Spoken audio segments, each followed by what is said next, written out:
El siguiente programa puede ser visto por toda la teleaudiencia. No contiene escenas de sexo o violencia. A los menores de edad se les recomienda la compañía de adultos responsables para una mejor comprensión. Canal Universitario presenta.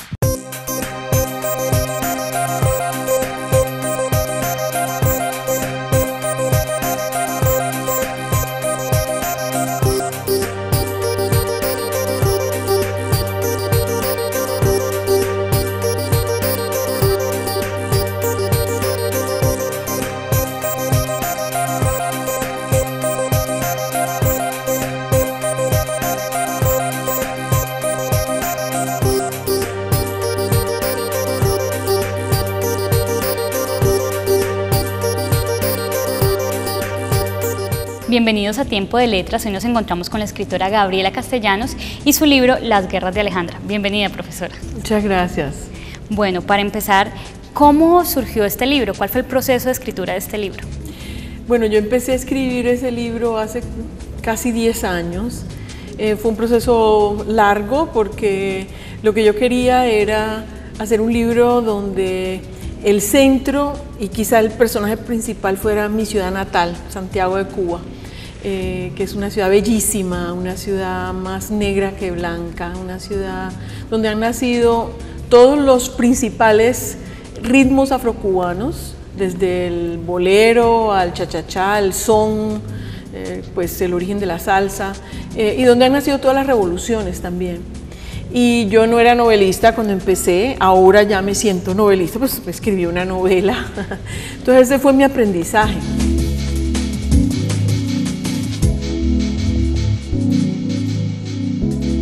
Pequeña sinopsis que pudiéramos realizar para que nos familiaricemos también con el libro Las guerras de Alejandra.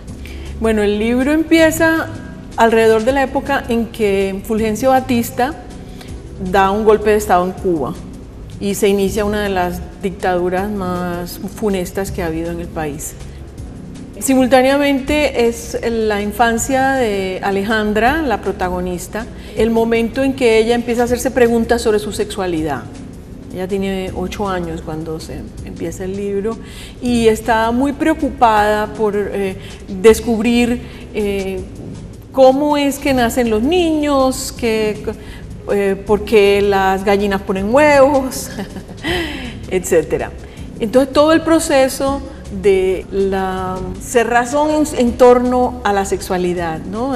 La incapacidad de una familia en esa época de poder educar sexualmente, informar sobre la sexualidad a una niña, ¿no? Entonces, para ella eso es una lucha que ella libra, donde eventualmente empieza a luchar no solo por la información, sino también por su propia sexualidad, ¿no? Por la posibilidad de vivir su sexualidad en una época en que se supone que los niños no tienen sentimientos sexuales y menos las niñas.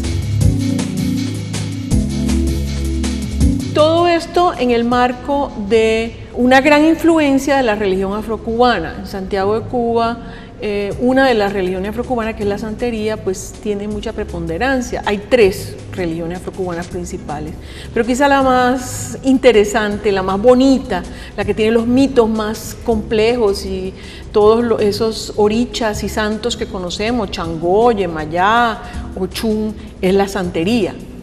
Y a través de la empleada de la casa, que es un personaje también muy fuerte, ella se entera sobre la santería y empieza en alguna forma a tener una incidencia todo el mundo de la santería, tanto en el proceso del movimiento 26 de julio, de liberación, de lucha contra Batista, y en la propia vida de Alejandra.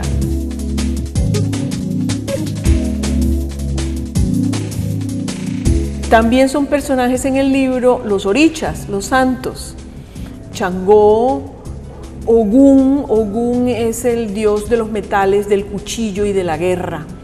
También es el dios de los computadores. Ogún apoya a Batista, Ogún es batistiano.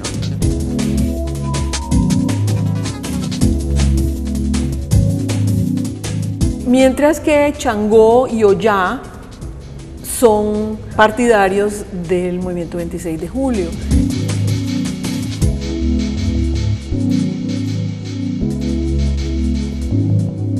Ahora hablábamos que Santiago de Cuba era uno de los principales personajes. Si pudiéramos hacer una línea de personajes y sus características, la importancia también en el texto. Claro, la personaje principal, por supuesto, es Alejandra. Una de las personajes más importantes es Lina, la empleada de la casa. Lina es una mujer muy fuerte, es una mujer que es huérfana, una mujer negra que viene de un sitio lejos de la ciudad de Santiago que se llama Baracoa, y ella de alguna manera se convierte en una fuente de información para Alejandra, ¿no? Y en una figura muy fuerte. Parte de los modos como Alejandra empieza a explorar lo que es la relación sexual es viendo a Lina con su novio y descubriéndola una noche en acto sexual que tiene Lina con él. Otro personaje muy importante es César, un muchacho que es quien le habla a Alejandra del movimiento 26 de julio, que es el movimiento clandestino que va a ser liderado por Fidel Castro y que eventualmente va a conducir a la revolución, al triunfo, a la derrota de Batista, etc., ¿no? Y él es un muchacho un poco precoz, como también lo es Alejandra, es un poquito mayor que ella y le habla de ese movimiento. Otro personaje muy importante es Frank País.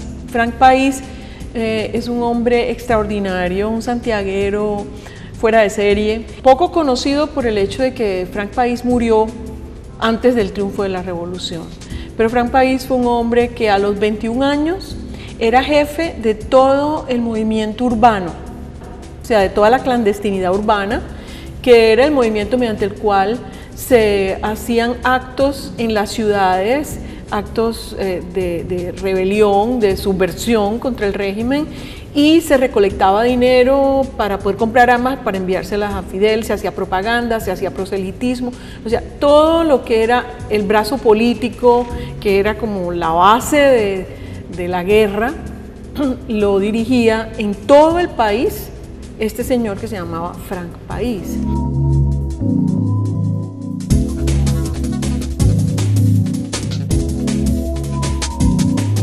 Una de las dificultades que usted haya afrontado al realizar este texto. Yo no era novelista. En vez de contar, en vez de relatar, uno empieza como a exponer argumentos. Se da cuenta cuando uno lo relee, pues que esto no es una novela, se convierte en un tratado, en un ensayo, y eso no puede ser.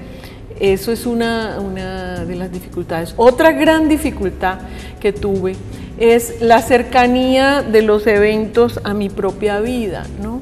La dificultad de, pues, de pronto herir sensibilidades porque las personas de mi familia podían verse reflejadas en la novela. De todas formas, obviamente, pues no es mi familia. La familia de Alejandra no es como la mía.